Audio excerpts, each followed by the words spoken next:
babanggaan natin at saka susukitin ko yung lobit.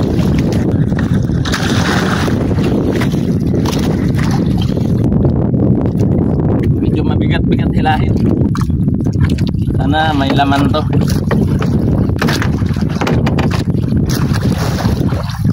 Medyo mabigat mga idol. Dito po, tanaw na tanaw ko na yung trap namin. Kung gusto mong magpalaki ng muscle, pwede na dito, hindi na mag-gym.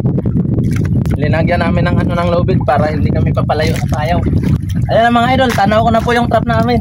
Ayan, may umitim-itim. May huli po mga. Meron pong huli. Ayun, 4 na piraso. Ayun, ang lalaki. Ito po. Ito, babaeng pusit. At ito lalaki. At ito lalaki din. At ito babae. Dalawang babae at dalawang lalaking pusit.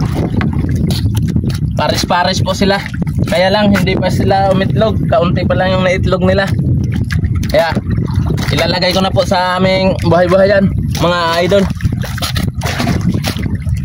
At lalagyan ko po ng pain. Yung pain pa to namin noong isang araw. Itong pain namin ay itlog po nila. Isasabit namin doon sa loob ng trap para papasok yung mga pusit dito. Pero hindi po to nila kinakain mga idol dahil itlog to nila. Ito ay isasabit lang namin dito sa loob para yung mga pusit na nasa labas umaaligid-aligid sa aming mga trap ay papasok sila para alagaan yung itlog nila. Kaya sila mahuhuli dito sa ating trap. At isasara ko na po mga idol. Isasara ko na po at bitawan ko. Pupuntahan namin yung isang trap namin mga idol. Kaya let's go.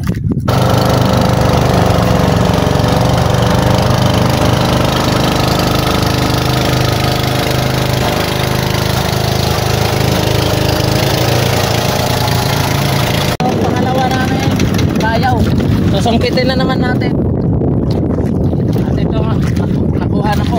Sana mayroon din pong laman katulad ng una nating trap na mayroong laman na 4 na piraso. Medyo bago pa po itong trap namin kasi nung isang araw pa lang to namin inarya mga idol. Medyo masakit nga lang sa kamay kasi yung aking gloves ay wala ng yung kulay itim. Natanggal na yung mga kulay itim niya kaya medyo madulas yung lubid. Sana mayroon din pong laman. At katulad ng dati, sasabit ko para dito para hindi kami papalayo sa aming payaw. Ito na po yung trap namin. Ayun. Oy, mayroong 2 piraso mga idol. Yung unang trap natin ay mayroong 4. Ito naman may 2. Meron na tayong 6 na piraso. Ito. Yun. Isang medyo malaki at maliit. At lalagyan ko na naman ng pain mga idol dahil wala nang pain para pag nakita na naman ang ibang pusit dyan sa ilalim ay maakit sila sa kanilang itlog at sila ay papasok. Tatali ko lang po dito tsaka isasara. Madali lang trabahoin ito mga idol. At saka hindi ko na po lilinisan ng aming malaking brush kasi wala pa naman pong lumot kasi nung isang araw pa lang to namin inarya. Kaya bibitawan ko na lang po. At saka kakain po tayo mga idol. Magkikilaw po muna kami dito sa laot dahil wala kaming ulam. Hindi po muna kami magluluto dahil medyo malakas yung hangin. Hindi makabuylo yung apoy ng aming kalan. Kaya magkikilaw po kami. Ito mga idol. Ito po yung ulo ng pusit. Tanggalan ko po ng tinta. Tsaka ito din po yung isa. Sa mga mahilig magkilaw dyan, ganitohin lang po yung pusit. Didiin lang po pa ilalim yung sa liig niya para pag hila natin ng ulo ay madala na yung tinta niya gaya nito. Yan o. Ito po yung tinta niya mga idol. At sasawsaw natin sa dagat para matanggal yung tinta niya. Dahil matikilaw tayo. Ganito lang paghiwa mga idol o. Dito at saka yung mata ay hindi na namin isasali. Katapon ko na lang. At ito po yung pusit. Ito yung liig. At hahatiin namin itong liig. Yan. At ganito rin yung ulo, yung mga galaman niya ay hatiin lang po namin. Ganito kami pag nagkikilaw mga idol. At saka itong katawan. Masarap talaga magkilaw kapag ganituhin. Yung hiwa-hiwain ng medyo pino. Hindi po kasi kami sanay na magkilaw na kagatin lang bigla yung pusit. Parang ayaw namin ng ganyan mga idol. At ito po, lilinisan ko na po. Para matanggal-tanggal yung langsa niya. Yung mga kinain niya, matanggal. At medyo pigaan. At ilalagay sa aming plato. At ito na naman po. Lilinisan ko naman po. At ito na po. Yan. At ito po yung mga liig ng pusit. Dito, ito yung medyo may mga laway nila. Dito banda. Kasi dito sila bumubuga ng yung tinta nila. Dito malapit sa ano ng liig nila. Ayan mga idol.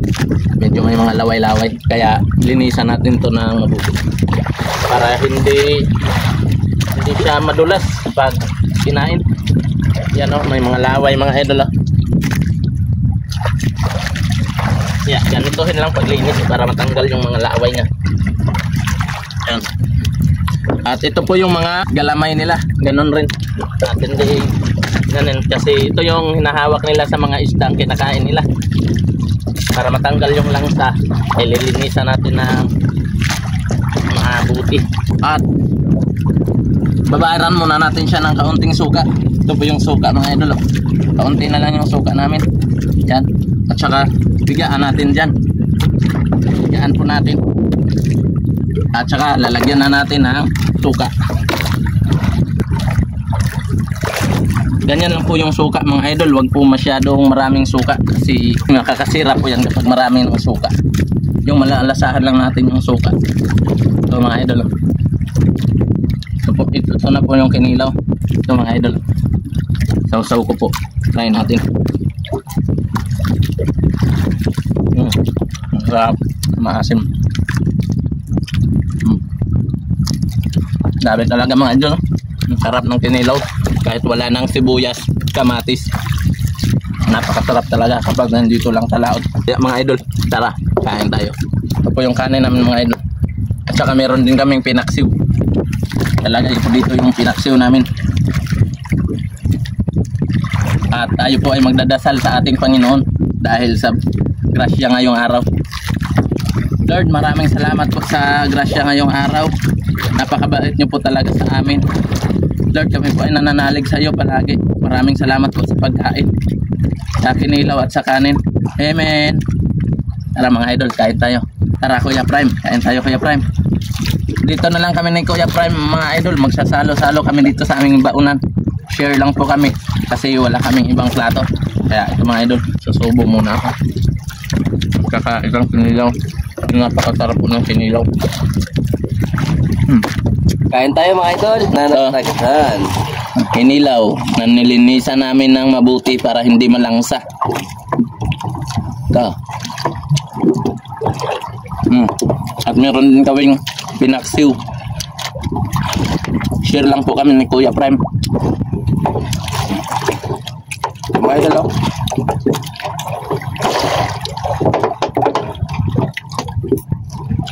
Ito mga idol oh. Sarap ng kinilaw. Saka kanin. Mga idol, tapos na po kaming kumain. Kaya pupunta naman kami sa iba naming trap. Maghihila na naman kami. Kaya let's go. Mga idol, tapos na po tayo maghila ng ating trap. Kaya uuwi na po tayo. Ito po yung huli natin oh. Yeah. Yan mga idol. At ilalagay ko po dito. Ito mga idol oh, yung huli natin. Opo. Sana po mapuno namin tong maliit na timba.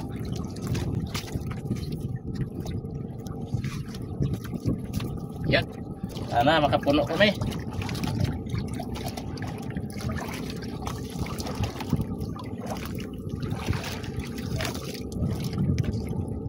Ay, hindi tayo makapuno mga idol ah.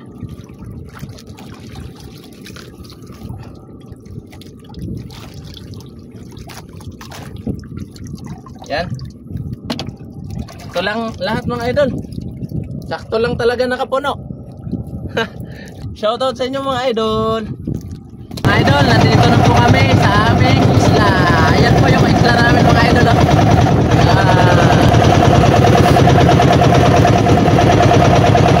At medyo pahinaan po namin ang aming bangka kasi sobrang babaw na po dito. Baka makabangka yung ilisi namin. Yan, shoutout sa mga Tagalutungan diha. Shoutout tayo sa among mga kabarangay. Mga idol, nandito na nga po kami sa aming bahay. Yan po yung bahay namin. Pasensya na kayo sa bahay namin. Mga butas-butas. Yun. At ito po yung aming tinutulugan. Yung maliit na bahay kubo. Yan. Yan. At sobrang hirap lang po namin mga idol. At si Kuya po ay may inom ng tubig. Siya po yung kasama ko pagpalaot. Shoutout mga idol. Dahil uuhaw siya. Ayan. At yan na yung misis ko. Sila po yung magpapatimbang ng aming huli. Kawawa lang ng bahay namin mga idol, no? Butas-butas na yung aming nipa. Bubong. Tapos sabihin pa ng iba, mayaman na daw kami kasi nagbablog. At ito lang po yung huli namin mga idol, oh. Kaunti lang, 3 kilo. At ipapatimbang na yan ni misis.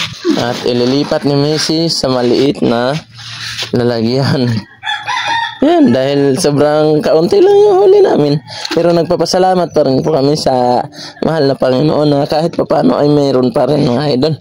Yan, mga malalaki sana. Ayan, nalipat na sa maliit na lalagyan mga idol.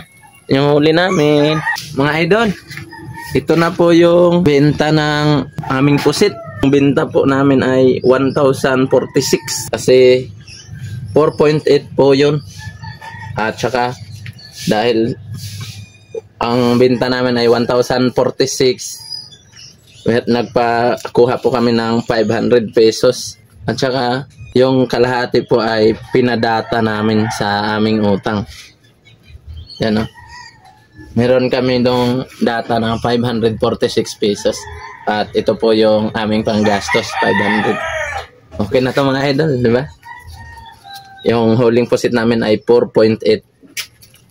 Yan. Shoutout sa inyo mga idol. Maraming salamat sa suporta. Ingat po kayo dyan palagi. God bless. Bye bye mga idol.